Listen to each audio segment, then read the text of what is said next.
검찰이 조국 전 법무부 장관 일가에 대한 과거 수사 과정이 적절했는지를 따지기 위해서 잇따라 감찰 조사에 나섰습니다.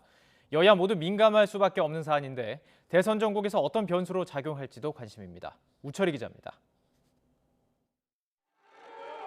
이른바 조국 수사에 대해 먼저 감찰에 착수한 건 서울고등검찰청입니다.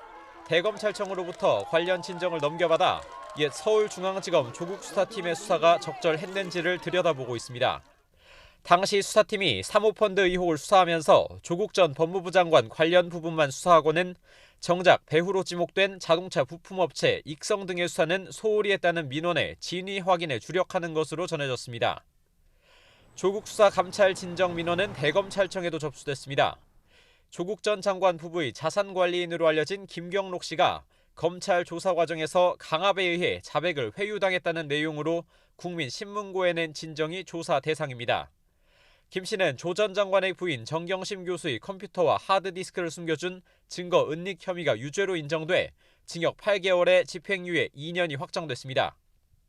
애초 법무부에 접수된 진정이지만 중앙지검이 수사 기록을 법무부에 제출할 수 없다는 입장을 밝히면서 결국 대검에 이첩됐습니다.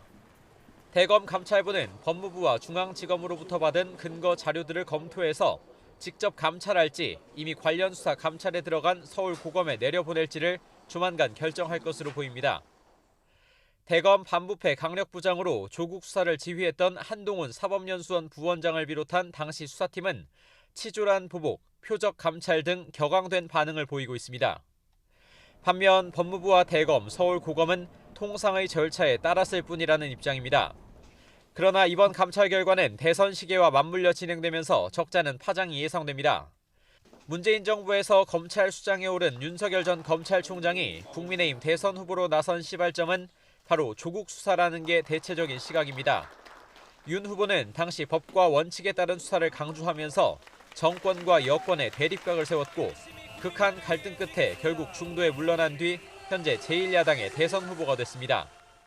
현 정권 그리고 제1야당 대선 후보가 함께 맞물린 사안이다 보니 조국 수사 감찰 결과가 언제 어느 쪽의 손을 들어주느냐에 따라 선거에 미칠 영향도 만만치 않을 전망입니다. YTN 우철입니다.